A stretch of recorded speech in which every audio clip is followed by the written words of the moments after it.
Okay, I'm back. I've washed my hands, which is something very important to do before you begin cooking. I'm going to put gloves on just for the sake of this cooking demonstration as well. I know you don't have to do this at home. Alright, the very first thing that I'm going to do is I'm going to spiralize my zucchini. So if any of you have never worked with a spiralizer before, it's a very simple tool.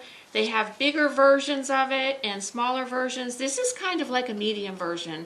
It's really something that's kind of fun to do, and children can actually participate in this too with supervision. So the first thing I'm going to do is I'm going to go ahead and put my zucchini on the spiralizer, and I'm going to begin spiralizing my zucchini. And all I have to do is turn the handle, and what I might do is turn it at a little angle so that you get a better look about what's coming out of the spiralizer. It's very cool. I know that they also sell noodles like this at the store already pre-made, but they are more expensive. So I wanted to give you just a little bit of a demonstration about the spiralizer itself. So here we go again. So I'm just going to turn the handle, and the noodles are spiralizing out, which is so cool.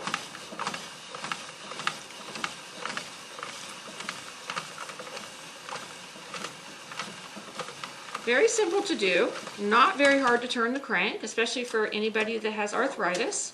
And this is what you get. You get all this wonderful zucchini that I'm going to put in the measuring cup here because the recipe calls for about 4 cups of zucchini. And I'm going to go ahead and spiralize my second piece of zucchini. And again, it's something that would be fun for the family to do, and especially kids, just to see how healthy this food is.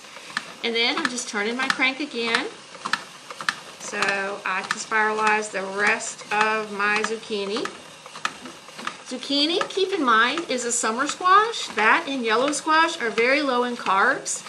Your higher carbohydrate squashes would be your acorn squash, your butternut squash, the ones that are firmer and that you actually have to bake or cook longer. Those are the ones that are starchy, and these are the ones that are non-starchy, so these are the ones that are a lot lower in carbohydrates. Alright, so we have done the first part of our cooking demo. We've got all of our zucchini spiralized and ready to go. Okay. I also have wax paper on this table that things are landing on, and remember, before you cook, you should always make sure that your cooking surfaces are very clean too.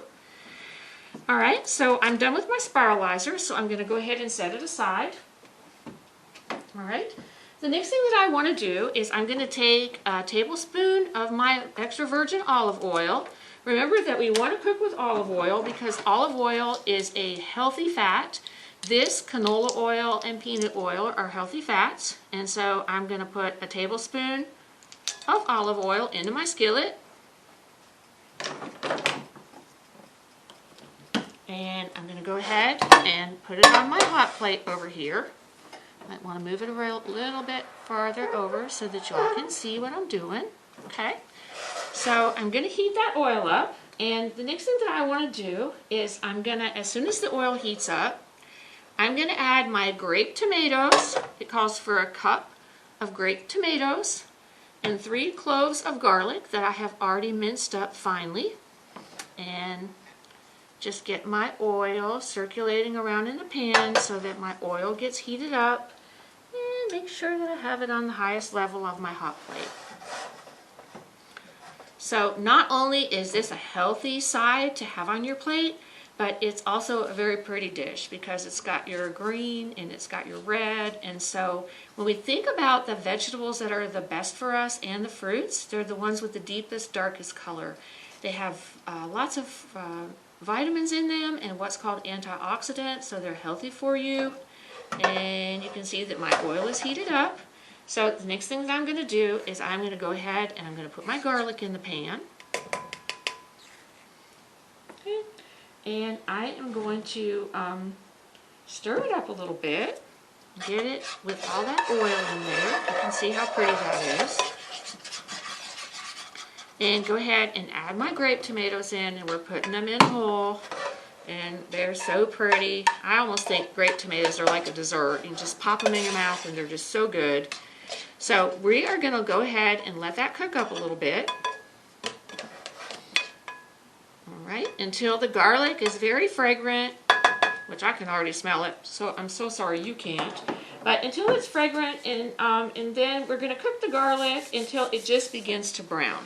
So that's going to take a couple of minutes. So while it's cooking, I wanted to kind of do a little lesson on my plate, all right?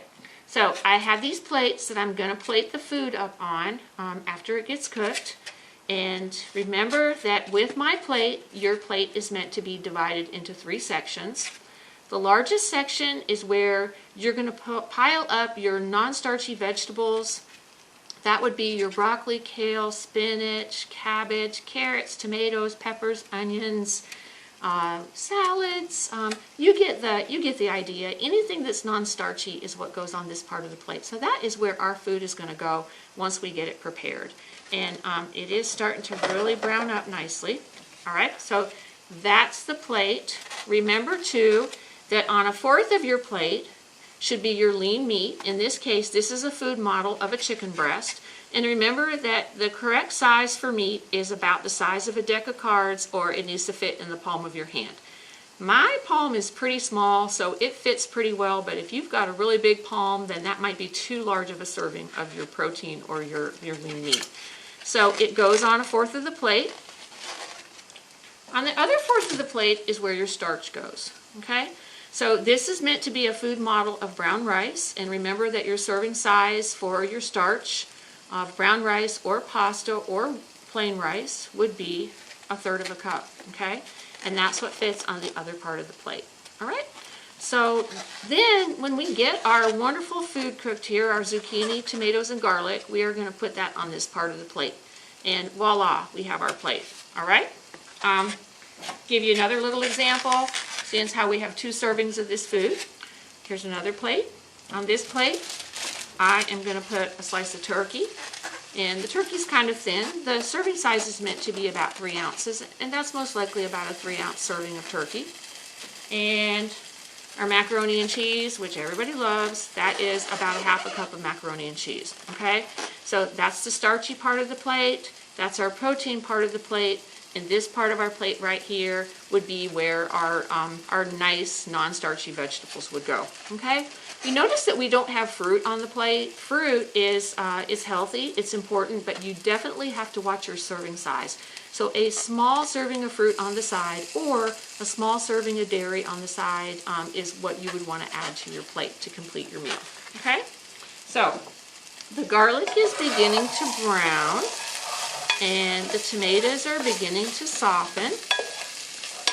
And so the next thing that I want to do is add the zucchini noodles to my dish here.